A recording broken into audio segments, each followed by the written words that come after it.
ছেলের বাবা দিল্লি জানো যায় রে, ছেলের বাবা দিল্লি জানো যায় রে। তখন করছে দেখ বাবা, তোকে সুন্দর করে দেখ, তোর মা এক জায়গায় কাজ করে, আমি এক জায়গায় কাজ করি, দরকার বাবা তোকে মাছের দোকানে ভর্তি করে দিই। তাই কইছে কত মেয়ে ছেলেরা দেখি মাছ কিনতে আসবে, আহা তোর মনটা দেখি বিশাল ভালো লাগবে, বুঝলি না? তুই এখনো বিয়ে থাকা করিস নাই, পরে দেখি তারে দেখি তোর মনটা একদম ঠিক করে অবাস হয়ে যাবে। তাদের কোথা ইয়ং ছেলে দরকার হয়, একটু মাছের দোকানে যদি একটু ফাঁক পায় তাহলে সে একটু ঘুরতে টুরতে পারে, আর মাছ যদি কাটে তাহলে সে ফাঁক পায় না, কোনো জায়গায় একটু ঘুরতে যাবে, কোনো জায়গায় একটু দরকারে যাবে, কোনো জায়গায় ফাঁক পায় না। তাহলে না পালিবার ও কী করছে, 1-2 মাসের টাকা দেয় নাই, না দিলবার ও কী করছে সুন্দর করে, ও কী করছে একা একা টিকিট কাটে বাড়ি চলে আসে, একা একা টিকিট কাটে চলে আসে, একা একা টিকিট কাটে চলে আসে। তখন আসলি পার এখন অনেক কদিনে কিছু বাবা আইছে নীতি, বাবা চলো সুজায় এবার আবার তুমি মাছের দোকানে চলো। বলছে না আমি যাবো না। তাই কেন?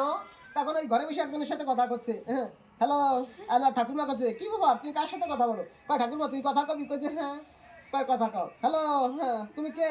কয় আমি তো সুজয় আমাকে ভালোবাসে, অর্থাৎ আমি হচ্ছে নাতি বউ। তা সত্যি